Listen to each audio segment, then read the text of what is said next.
Welcome to Pittsburgh Sports Live. I'm George Michalowski with Pittsburgh Sports Now. Today I'll be welcoming a very special guest to the show, William Qualkinbush. William has covered Clemson athletics for 10 years and is a radio host over at 105.5 The Roar. He also handles play-by-play for the Clemson Network. And welcome on, William. It's great to have you on the show. Thanks, George. Appreciate the opportunity to speak a little bit about the Tigers. So tell me about this offseason for the Tigers. Which players did Coach Burnell lose, and where did they go? Well, it's been a bit of a tumultuous offseason. Some of it obviously planned.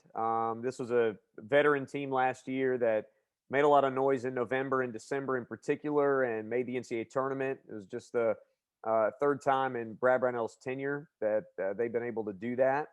And so that was a big deal, even though they lost in the first round to Rutgers in a nip and tuck game.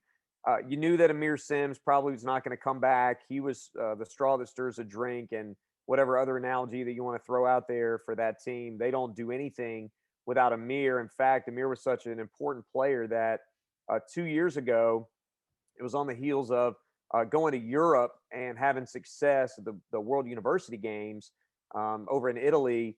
They kind of adopted a European style with Amir Sims at the 5. And it really, they made some significant headway during the 2020 season toward the end, where they had a bit of a rough start, had a bunch of injuries, and weren't achieving what they wanted. But that seemed to be the thing that unlocked a lot on the offensive end. And so they came into the 2021 season trying to do that and play a lot of players. Now, the good thing about playing a lot of players is you had Amir Sims, and then you had just a bunch of sort of component parts. There wasn't really a star that emerged. Amir was the only double-digit scorer. The downside of that is you had guys who were starters in the past or playing, 25, 30 minutes a night sometimes that necessarily weren't playing that many minutes. And so you did have some carnage in the transfer portal where Amir going pro. You had Jonathan Baer, who had been in college for a long time. He transferred from Southern Conference and dealt with a bunch of injuries and, had a couple transfer year and a redshirt year and all that kind of stuff. So he's gone inside. And so that takes away a lot of Clemson's size. And then at the guard, you also had Clyde Trapp, a veteran who probably was more valuable for his experience in the system and knowing where to be and that sort of stuff than the skills that he put on the floor. Not to say he was an unskilled player, but Clyde's leadership and his experience, his ability to rebound from the guard, I think was very important for Clemson. And then you had John Newman III, who also transferred, who was a veteran who had knee surgery in the offseason after 2020, really looked to take a step forward. And after that knee surgery, lost a lot of his explosiveness. You could probably look back his first couple of years at Clemson at times where he just would randomly in a game just drive down the lane and dunk on somebody and almost lull you to sleep with it. It was one of those kinds of things that happened without really anticipation. You would just kind of go, "Ooh, okay, John." And so that was something he was very good at, was sort of explosive athleticism. You take that away, I think of the example of like Derrick Rose in the NBA has had to reinvent himself. And not that John Newman is as athletic as Derrick Rose, but that sort of reimagining your game in a context where you're not quite as explosive, I think was difficult for him. And he struggled to get acclimated to what they were doing on the floor. And so he transferred. And then you had a couple of youngsters. And this is where I think things got a little bit gritty for the staff and for fans alike. You had, first of all, Lynn Kidd, who reclassified, was supposed to be a high school senior, reclassified, and was essentially going to have a redshirt year. That's the thing that really surprised some folks, and I think kind of bothers some people. This is a guy who was opting in to not play last year. Well, then the NCAA decided, we're going to give you a free year anyway. So we got into some games, and you thought, okay, well, this is a bonus. This guy wasn't supposed to play at all. He's supposed to just be getting his body right. Now he gets a few games of experience. This will help. He is transferred out of the program. Still not really 100% sure what happened there, but it just seems a little weird. And then Olivier Maxence Prosper is a guy that they were really excited about moving forward out of that recruiting class. He was sort of a diamond in the rough find. Anthony Goins, who's now an assistant with Earl Grant at Boston College, no longer on the staff at Clemson. He sort of found Omax and came in and got the staff onto him from some international competition. He's a Canadian native, was playing down in Mexico. I know took up residence in Illinois for a little bit, and his game and his potential to blossom late in his career really presented itself to the staff. And so they offered him, and they felt like he was going to be a terrific player, called him a pro multiple times, a guy that's going to make a lot of money in the game. He couldn't get on the floor as a freshman a whole lot. It's difficult for freshmen to play. Right. For Brad Brownell, PJ Hall, somebody we'll talk about this state, will be an example of that. But Omax also has transferred out. Some of that may have to do with Goins leaving for Boston College to get back where he's comfortable geographically. He's a guy with some Northeastern roots, but certainly that was a guy that was in their long-term plans that's no longer there. So you had like the guys that they didn't expect to be back, Sims and Bear, and Trapp is now in the transfer portal and has gone to Charlotte. But then Newman was not really expected. And then the two freshmen, Kidd and Omax, also not really expected departures.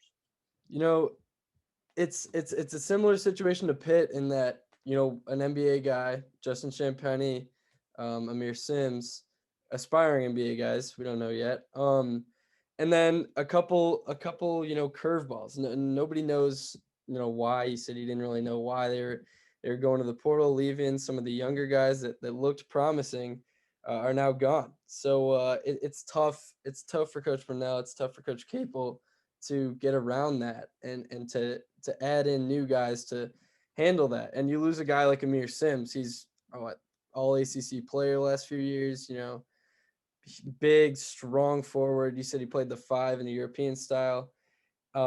Just a storied career at Clemson. So how is Coach Brunell going to replace them? And who did he bring in from the transfer portal this year?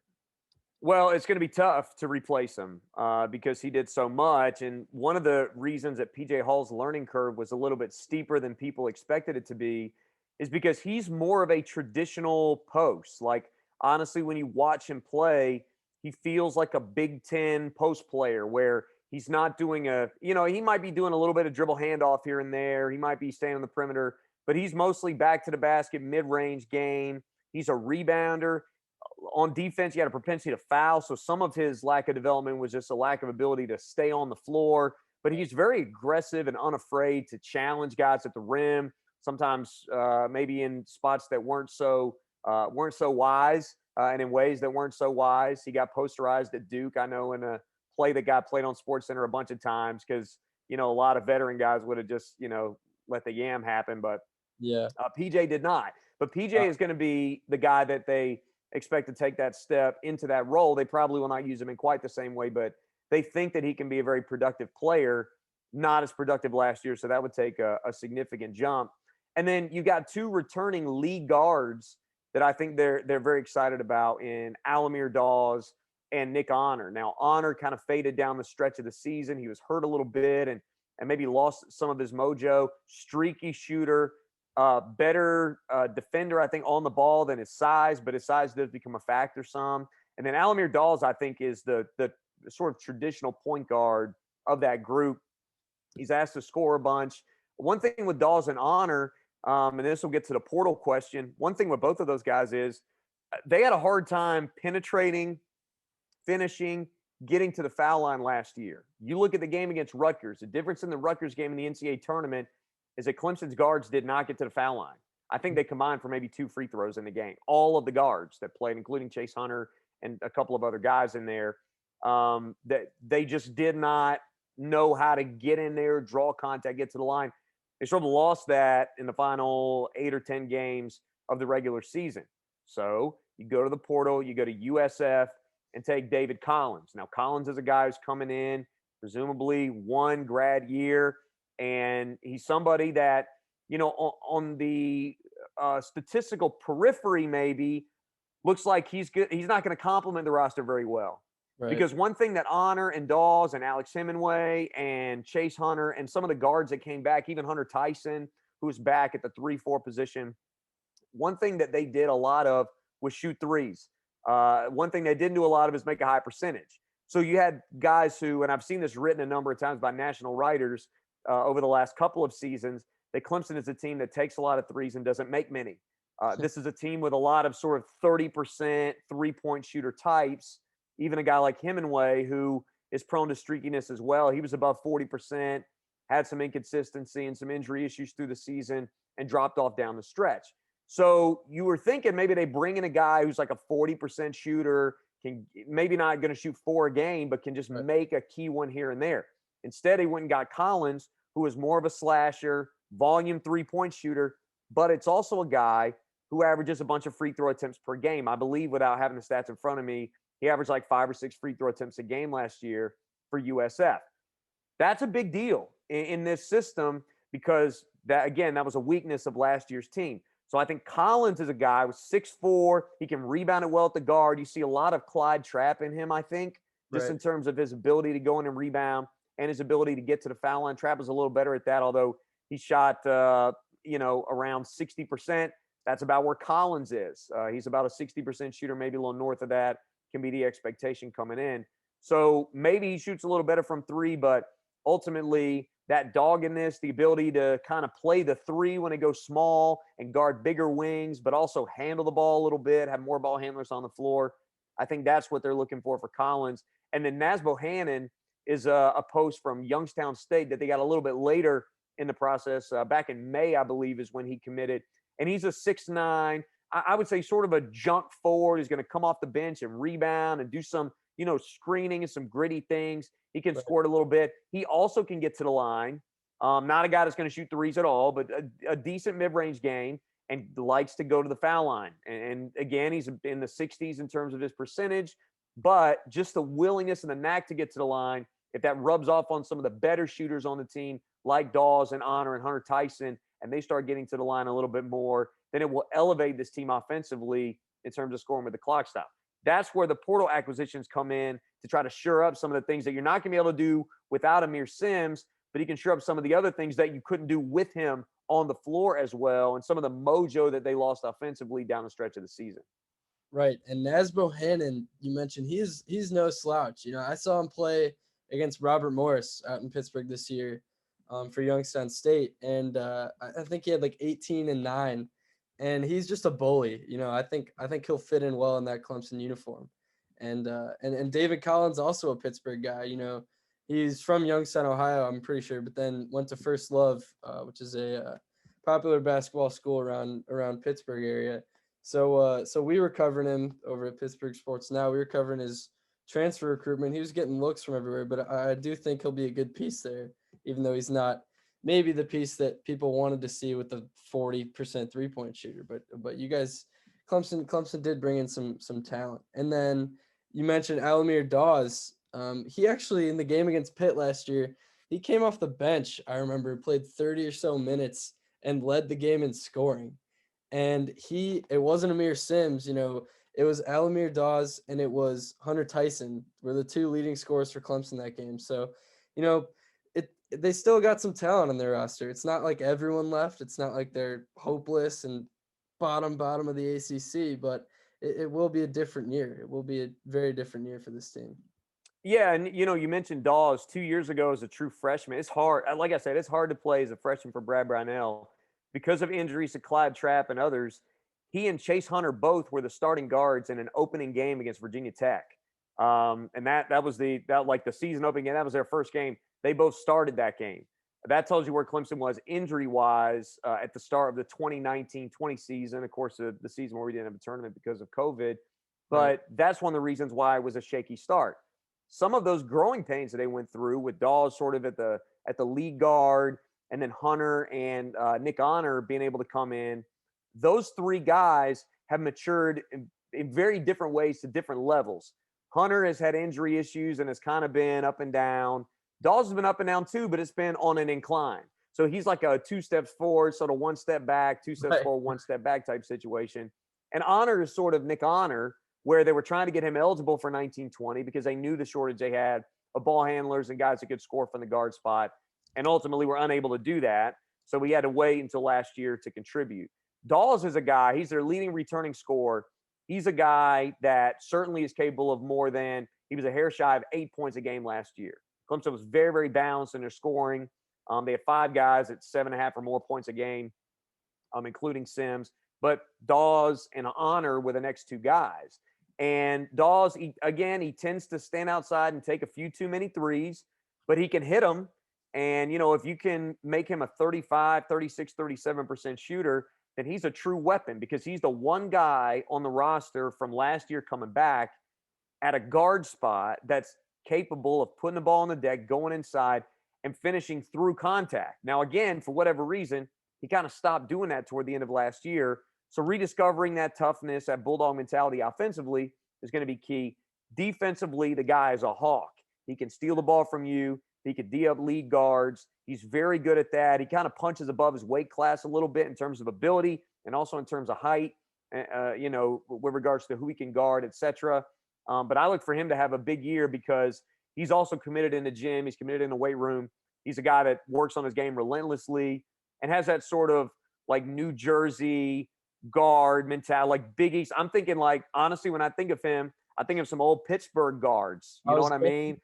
Like a Brevin Knight or somebody like that, who, again, guys that punch above their weight class a little bit, that are just bulldogs. They just want to win, know how to win, that are gutty. They got moxie. They're leaders in their locker room, leaders in the huddle. I think Amir Dawes does that well. And then, Hunter Tyson coming back. I think he was poised for a jump and had a facial injury. I believe in the Alabama game. He's having his best game. He had 7 points right off the bench. I think he broke his nose, had to wear a mask for a little bit, and it took him a while to get acclimated there. That's a guy in his 4th season. He's the only sort of recruited scholarship senior that's on the roster that's listed as a senior right now. So I think Hunter Tyson's going to be big for this team because not only can he shoot the ball, but he came in with a claim as a shooter and didn't shoot it well. Honestly, and I've said this for the last 2 years watching him, when he comes into the game and his primary concern is rebounding and trying to play bigger on defense, guarding bigger fours and things of that nature, then the shots come. When he comes in and his first concern is offense, he tends to not have great games. So a little more consistency in approach and a little bit more consistency, with regards to how he enters the game. I think he's probably going to start this year. So how he's able to start off games is going to be critically important for him to take that next jump as well. And then, with Dawes and Honor, another thing that's kind of interesting is they started playing more together. And particularly if Hunter comes along and you've got a good rotation developing there, putting those guys side by side, I think is something Brad Brown like to do. There were rumors that Lucas Taylor, a freshman guard who committed to Clemson and then sort of backed out and is now at Wake Forest, he was probably the most ready-made freshman to compete for time next year. Right. There were rumors that wasn't something that he really liked because he felt like there was opportunity at the 2 spot, which is where he's most comfortable, sort of a combo guard there. But if Honor and Dawes are going to play a lot of the time together, it takes away some of his opportunities. And I think he was looking for greener pastures there. So, the 2 freshmen coming in, Joshua Beadle and Ian Shefflin, probably more projects. I think they'll see the floor because of need, because of bodies at the present time. But I don't think expectations are super high for them being immediate contributors there. It's interesting. I talked to David Teal about Virginia's squad this year, and they're also kind of short on just bodies. And 10 scholarship players for Virginia. I mean, Pitt's kind of in the same boat. I think Pitt's got 11 right now, 12 maybe. But I mean, these guys are going to get minutes. These freshmen will see the floor in blowouts and maybe even in close games. They're going to need bodies out there to soak up some minutes. And in a longer season too, because last year, Clemson played 24 games or something, just not the usual slate, and because of COVID and all that. But this year will definitely be interesting. And I want to bring you to kind of wrap things up here and give probably your earliest prediction to date. So where do you see Clemson? Last year, 16-8, NCAA tournament berth. I think the 3rd in Coach Brunell's time at Clemson. I remember they were ranked as high. They were ranked around 15, 10th, 12th in the nation at a point. Where do you see them finishing this year and in the ACC? And do you see the NCAA tournament as something that Clemson will be in this year? I often say with Clemson, it's a perfect team when they're good. They can fill voids, but it's hard when the traditional powers are good. I think back to the Oliver Purnell era. Clemson's rise in the ACC coincided with a little bit of middling play from Florida State and middling play from Duke, and middling play from NC State, and middling play from Maryland at the time. So Clemson was just sort of ready and waiting to jump up there. Right. I think, if Virginia drops off a little bit, that's a team that Clemson has not had success against, but they could end up in that mix. Depending on what Virginia Tech does, does Virginia Tech stay? I know they've upgraded their roster, but it's with different pieces. So how they collectively come together, I think, is going to be interesting. Notre Dame is an interesting piece to watch because a lot of people think that team is going to make a significant jump. I know they brought Anthony Solomon back on the staff. That's huge. What does Pitt do? Pitt's roster is going to look very different. Wake Forest in the midst of a giant rebuild. Georgia Tech just lost Jose Alvarado and the player of the year, Moses Wright. What do they do for an encore there? So because they were a very old team last year. And then, some teams that Clemson has kind of battled with in the past. Your peers like NC State. What does NC State do? Boston College probably going to be back of the pack a little bit. Yeah. Syracuse. What does Syracuse do? People think they're going to take a jump. I just think when you lose Amir Sims and you start looking at teams like Syracuse, like Virginia Tech, like even Georgia Tech, who was up above, like Notre Dame. For Clemson, I've said this, I think a reasonable expectation for Clemson fans to have of their program is that you're in the conversation for the NCAA tournament on an annual basis. It should never be a foregone conclusion that you're not going to make it when we get to mid-February. You should be in the conversation, and you should make the NCAA tournament more often than not. So let's say 3 out of 5 years. The reason I don't make that my baseline expectation is because I don't want to make the expectation of my program something that somebody else decides. Yeah. I want because like expectations are ultimately what hires and fires coaches, right? Yeah. I mean, that's when programs make changes. So I think that's fair of coaches to expect that you be in the conversation on an annual basis. I think this team will be in the conversation. I'm not comfortable right now saying this team will be in the NCAA tournament. And that's more about, one, non-conference. They put so much on the non-conference schedule last year. That's a lot of pressure to ask them to duplicate that with a younger team without Amir Sims, who's going to be kind of trying to find themselves. So I expect some rough sledding at, in November and December. But I think this is certainly a team that can make the NIT. Brad Brownell's teams have consistently gotten better as the season has gone on, particularly when they're younger like this or when they have missed component parts from the season before. It's taken a little bit of time, but then they start playing better on down the line. So if you ask me, like, the chances Clemson makes the NCAA tournament, maybe like 20-25% with this team. Right. But I do think they're a team that will be right in the discussion, and I think they will be a problem for folks, particularly other teams who are bubble teams with NCAA hopes and dreams in the middle of the league because they are such a difficult matchup on a week-in, week-out basis. And it's definitely a good thing. You said how Coach Brunell's teams, as the season goes on, tend to get better and tend to find their weaknesses, identify them, and address them, and improve their record, improve wins, losses, and improve the individual play. And that's something that's kind of been a knock since Jeff Capel's been at Pitt, is just the downfall. Last year, 8-2 at one point, coming off a win over Duke. Everyone was rank Pitt, like NCAA tournament. Bracketologists are like, oh, Pitt's in right now. And then boom, like 3 weeks later, you're 8 and whatever, losing games. You're on a 5-6 game losing streak, and it's fire Capel. And it's just the nature of the ACC is that teams like Clemson and teams like Georgia Tech, NC State, it's just these, not the blue bloods, not the North Carolina's, Dukes. Those are always going to be tough.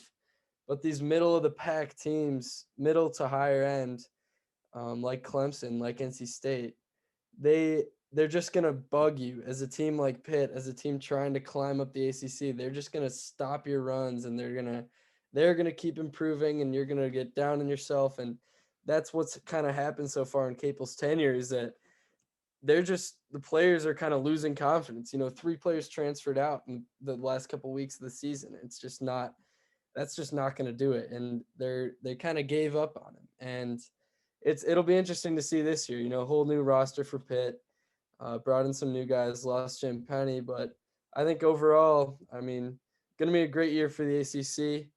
William, it's great to have you on. Great to talk some hoops, and welcome back anytime. Thanks very much, George. Appreciate you having me. Of course. Have a good one. All right, you too.